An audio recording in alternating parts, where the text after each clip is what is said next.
News 18 India.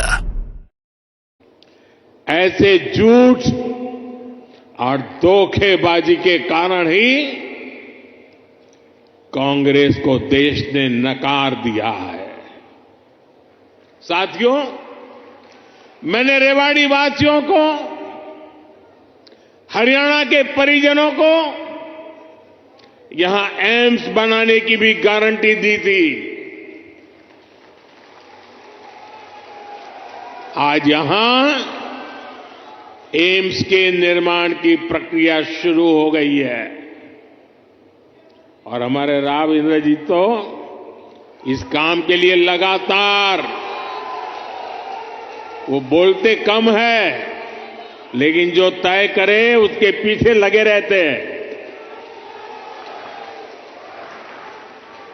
आज AIIMS का शिलान्यास हुआ है तो मेरी गारंटी की, और मैं आपको कहूंगा कि आज उसका शिलान्यास किया है और लोकार्पण भी हम ही करेंगे।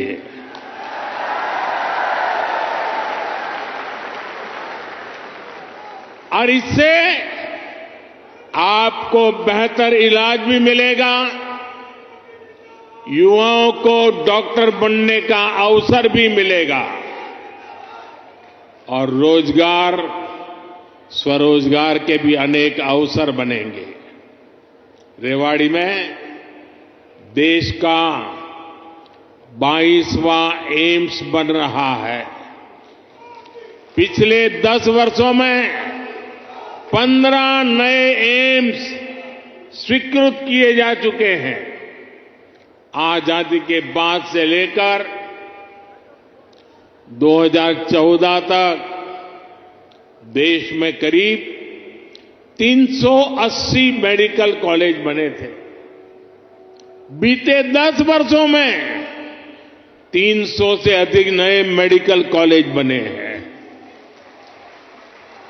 हरियाणा में भी हर जिले में कम से कम एक मेडिकल कॉलेज बनाने का काम तेजी से चल रहा है।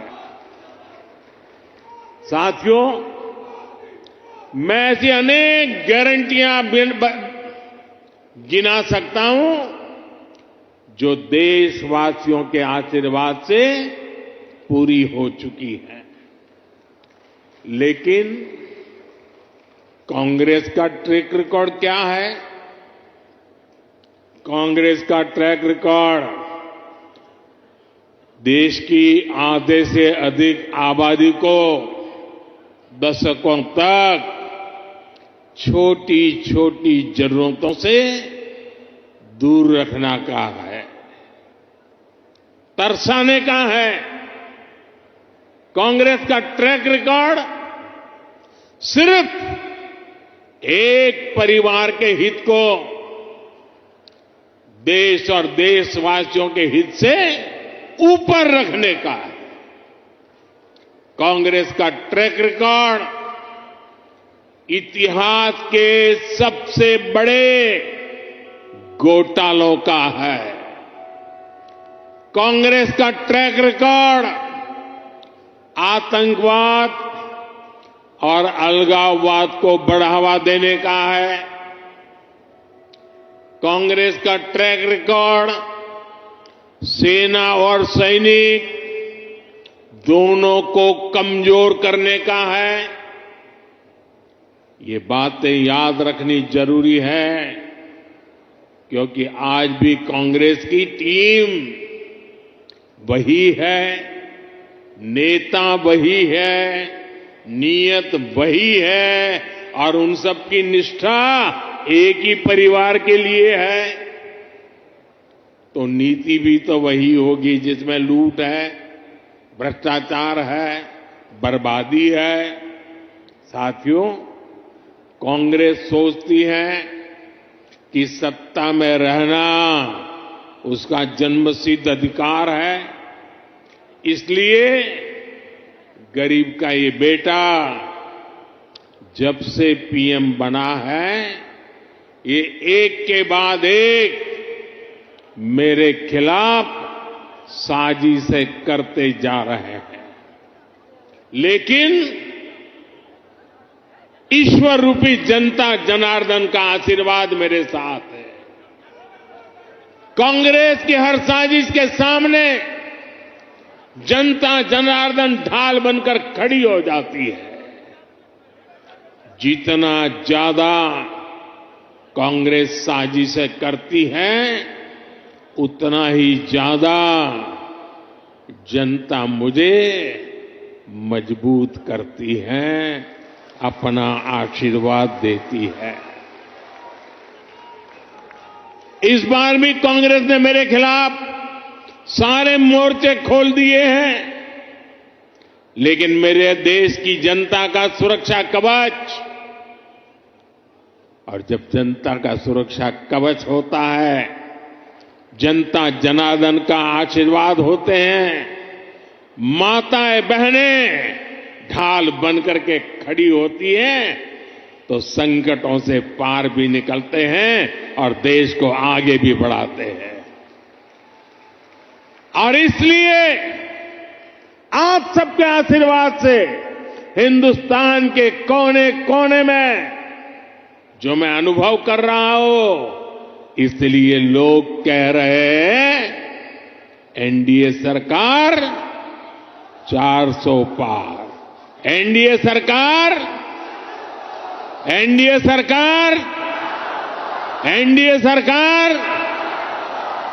साथियों, एक परिवार के मोह में फंसी कांग्रेस, हरियाणा में वही हाल है, आज अपने इतिहास के सबसे दयनीय दौर से गुजर रही है।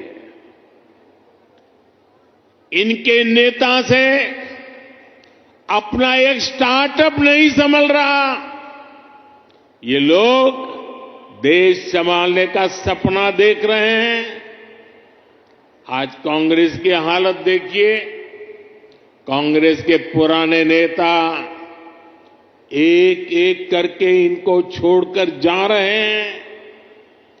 जिन्होंने कभी इनके साथ आने का इरादा किया था, वो भी इनसे भाग रहे हैं।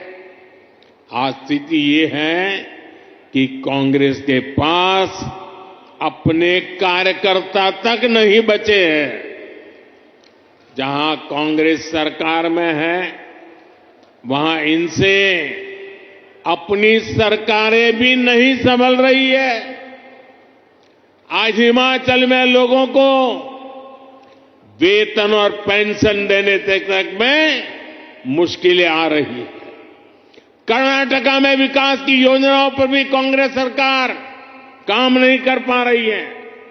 भाई और बहनों, एक तरफ कांग्रेस का कुशासन है और दूसरी तरफ बीजेपी का सुशासन। यहां 10 वर्षों से डबल इंजन सरकार है। इसलिए गरीब कल्याण की जो भी योजनाएं मोदी ने बनाई है, उनके 100% अमल में हरियाणा अव्वल है। हरियाणा खेती के क्षेत्र में भी अभूतपूर्व प्रगति कर रहा है और यहां उद्योगों का दायरा भी निरंतर बढ़ रहा है।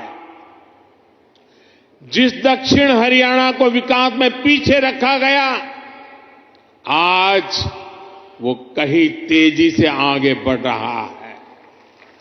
देश में रोड हो, रेल हो, मेट्रो हो, उनसे जुड़ी जो बड़ी परियोजनाएं हैं, वो इसी हिस्से से गुजर रही है। दिल्ली मुंबई एक्सप्रेसवे के, दिल्ली दौसा लालसोट के पहले चरण का उद्घाटन हो गया है। देश का सबसे लंबा एक्सप्रेसवे हरियाणा के गुरुग्राम, पलवल और नूंह जिलों से होकर गुजर रहा है।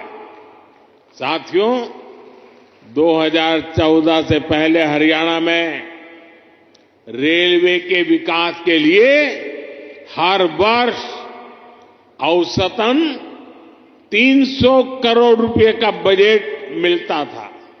300 करोड़ रुपए। इस वर्ष हरियाणा में रेलवे के लिए करीब करीब 3000 करोड़ रुपए का बजट रखा गया है। अब देखिए कहां 300 करोड़ और कहां 3000 करोड़, और ये अंतर पिछले 10 सालों में आया है। रोहतक, महम, हांसी, जिंद, सोनीपत जैसी नई रेल लाइनों और अंबाला, कैंट, दप्पर जैसी लाइनों के दोहरीकरण से लाखों लोगों का फायदा होगा। ऐसी सुविधाएं जब बनती है तो जीवन भी आसान होता है और कारोबार भी आसान होता है। भाई और बहनों, इस क्षेत्र में किसानों को पानी की बहुत समस्या रहती थी। राज्य सरकार ने इस समस्या के समाधान के लिए भी सराहनीय काम किया है। दुनिया की सैकड़ों बड़ी कंपनियां आज हरियाणा से चल रही हैं। इसमें बहुत बड़ी संख्या में नौजवानों को रोजगार मिला है। साथियों, हरियाणा कपड़ा और परिधान उद्योग में भी अपना नाम ऊंचा कर रहा है। देश से निर्यात होने वाले 35% से अधिक कालीन, करीब 20% परिधान हरियाणा में ही बनते हैं। हरियाणा के टेक्सटाइल उद्योग को हमारे लघु उद्योग आगे बढ़ा रहे हैं। पानीपत हथकरघा उत्पादों के लिए, फरीदाबाद कपड़ा उत्पादन के लिए, गुरुग्राम रेडीमेड गारमेंट के लिए, सोनीपत टेक्निकल टेक्सटाइल के लिए, तो भिवानी गैर बुने हुए वस्त्रों के लिए आज प्रसिद्ध है। पिछले 10 वर्षों में एमएसएमईज के लिए, लघु उद्योगों के लिए लाखों करोड़ रुपए की मदद केंद्र सरकार ने दी है। इससे पुराने लघु उद्योग, कुटीर उद्योग ये तो मजबूत हुए ही हैं, हरियाणा में हजारों नए उद्योग भी स्थापित हुए हैं। साथियों, रेवाड़ी तो विश्वकर्मा साथियों की कारीगरी के लिए भी जाना जाता है। यहां की पीतल की कारीगरी और हस्तकला बहुत मशहूर है। 18 व्यवसायों से संबंधित ऐसे पारंपरिक कारीगरों के लिए पहली बार पीएम विश्वकर्मा नाम से एक बड़ी योजना हमने शुरू की है। पीएम विश्वकर्मा योजना से देश भर में लाखों लाभार्थी जुड़ रहे हैं। भाजपा सरकार इस योजना पर 13,000 करोड़ रुपए खर्च करने जा रही है। ये योजना हमारे इन पारंपरिक कारीगरों और उनके परिवारों का जीवन बदलने वाली है। भाई और बहनों, मोदी की गारंटी उसके साथ है जिसके पास गारंटी देने के लिए कुछ भी नहीं है। देश के छोटे किसान के पास बैंकों को गारंटी देने के लिए कुछ नहीं था। मोदी ने उन्हें पीएम किसान सम्मान निधि की गारंटी दी। देश के गरीब, दलित, पिछड़े, ओबीसी परिवार के बेटे बेटियों के लिए बैंकों में गारंटी देने के लिए कुछ नहीं था। मोदी ने मुद्रा योजना शुरू की और बिना गारंटी का लोन देना शुरू किया। देश में अनेक साथी रेहड़ी पटरी ठेले पर छोटा मोटा कारोबार करते आए। दशकों से ये काम शहरों में ये साथी करते रहे। इनके पास भी गारंटी देने के लिए कुछ नहीं था।